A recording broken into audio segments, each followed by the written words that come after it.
So today's lesson is about creating a seminar presentation. So, what is a seminar presentation?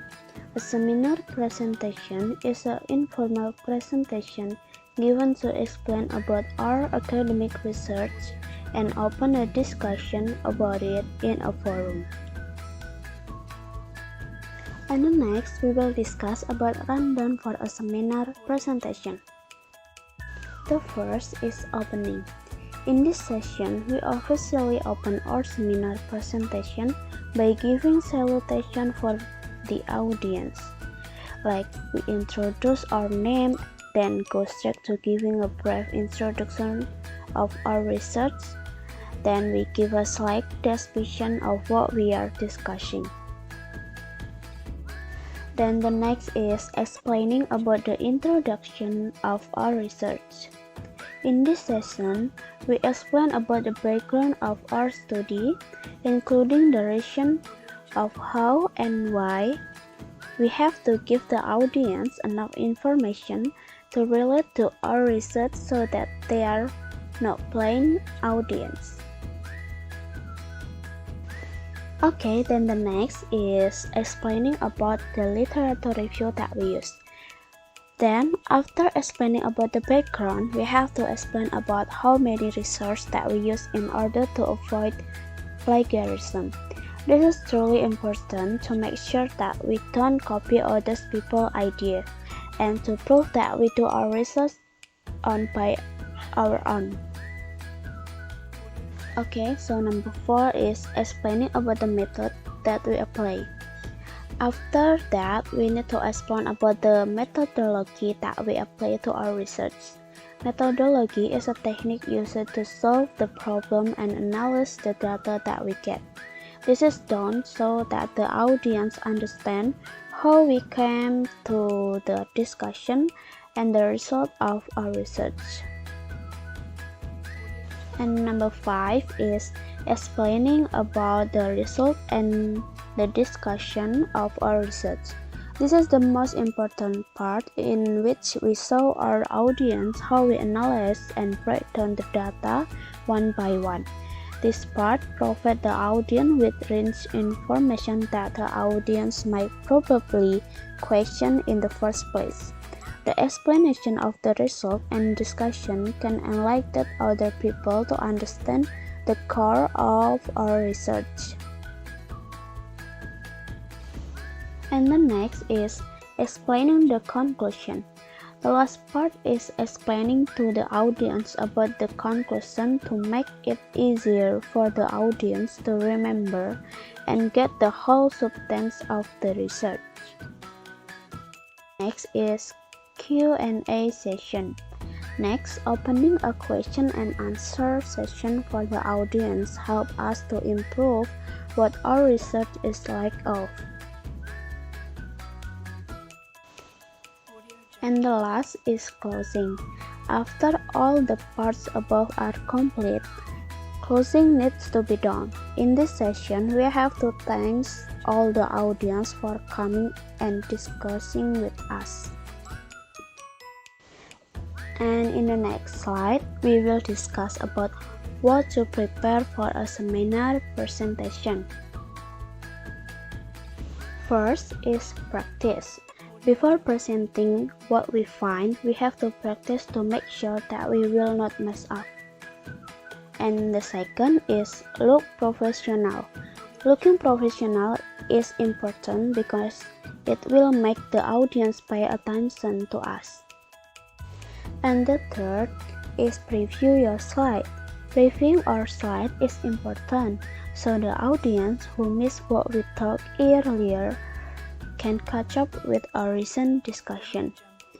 And the fourth is clearly state your objective and goals.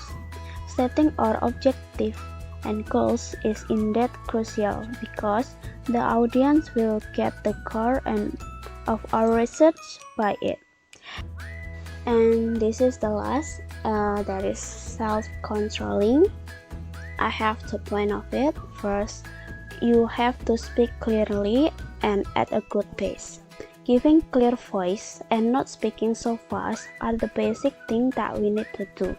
The audience will not get bored or confused if we speak clearly. And the next is make a lot of eye contact with your audience. Making a lot of eye contact ensures the audience that we already master at our research. So after knowing about seminar presentation, let's go to the step of structure of seminar, like how to present in a seminar. So here are the structure of a seminar. There are 6 steps, namely. The first is greeting and addressing. Before starting the seminar, you have to give greeting and addressing to the audience. You have to greet the audience with positive vibes so that they can feel enthusiastic about the seminar. Give the best expression to express that you feel excited with the seminar, that you feel so happy because finally you are there with them. You can also make some interaction with the audience so they won't feel bored. On the other hand, you have to pay attention on the language that you use. Use the language that suits to the audience that can be understood easily. For example, in greeting and addressing, you can use "Good morning everyone," or "Ladies and gentlemen," or "Hello everyone." And the second is introduction. In this part, you have to give information about yourself and your partners, but you don't need to give exactly all information. Just provide core information such as your name and profession and your responsibility in the seminar. Remember to use good and correct language and don't understate the fact. For example, you can use, "Let me start by saying just a few words about my background. I'm blah blah blah, and this is my partner, blah blah blah." And the third is opening and starting. Before going to the main part of the seminar, you must explain the purpose and content of the seminar presentation. In explaining, you must use the right choice of sentence or word. You can use preventive sentence or word choice that can attract the audience to pay attention to the content of the seminar. Therefore, you must master and understand the topic that will be raised in the presentation later. Maybe you can give a preview about what are we going to discuss in that seminar. Then the fourth is body presentation. This part is the main part of seminar event. Here the speaker will present the material about the topic. In order to present it, the speaker has to pay attention on some points. They are first, language. The speaker has to use the language that suits the audience well. Don't use too much language that is difficult to understand. And then articulation. Pay attention to the way of pronunciation and clarity of articulation so that it doesn't cause double or ambiguous meaning. And the next is voice. Make sure that the voice of the speaker is clear and loud enough to be heard by the audience. Maybe you can increase the volume of the microphone used by the presenter. And the last is body language. It is way better if the presenter could use body language. By using body language, you can emphasize the intent of certain words so that the presenter seems more enthusiastic in explaining to the audience. In addition, body language will make the word conveyed more lively, and the audience will feel that the presenter is interacting with them. In addition, the speaker must also make eye contact with the audience to create an impression that you are talking to them and not talking to yourself. And the fifth is conclusion and closing. To end a seminar, you cannot just close it. At least you have to give a signal that the material presentation session is over and the event will close soon, or maybe after the presentation session ends, you can open a Q&A session so that the atmosphere in the seminar is more lively and can leave a good impression on the audience.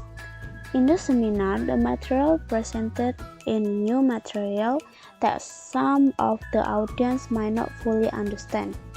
In this Q&A session, you can give the audience the opportunity to ask questions about things they don't understand. If you think that the time is still not over yet, you can lead a discussion with the speaker. This can create a more relaxed and less rigid atmosphere so that the audience doesn't feel bored. Therefore, as a presenter, you must also understand what topic is being discussed. Remember that at the end of the discussion, you have to give a conclusion about what we talked about. After that, you can say thank you to the participants who have been involved in the seminar. You can also add some related information, such as what seminar will be held next, some promotion for related sponsor, and etc. Last but not least, don't forget to greeting the participant. For example, you can say, I think that's enough for our meeting today, and blah blah blah. Or, goodbye and see you in our next event. And number 6 is evaluation. After all of the part of event are over, you need an evaluation. The function of evaluation is to look back at any mistake that occurred during the event so that you can improve that mistake and organize the event better in the future. The following are mistakes that often occur during the seminar. First, the content. Sometimes is delivering material. A presenter feels too excited and unfocused so that the material explained to things that unrelated to the topic of discussion. This thing can be wasting time and can cause audience to feel bored. And the second is the organization. Like what I said before, that in compiling a rundown in the seminar, we need a carefully plan. Even in a well thought out plan, sometimes errors still occur. In this case, small things can affect the sequence of the event, causing the rundown to be messy. Therefore, we need a backup plan. And the next is originality and creativity. You need to have a new ideas or new topic in order to attract more audience. And number 4 is research. You must ensure that correctness of the source of the material that will be raised in the presentation. This is very important so as not to cause misleading or misunderstanding information. Okay, I think this is the last seminar goals. In every event, of course, we have certain targets. In general, a seminar has several targets. There are, first, got a lot of audience. Second, the material can be delivered well. And the third, there are no misunderstanding or misleading about the topic. And the last is can achieve the purpose of holding the seminar. Okay, that's all for today's. See you and have a nice day.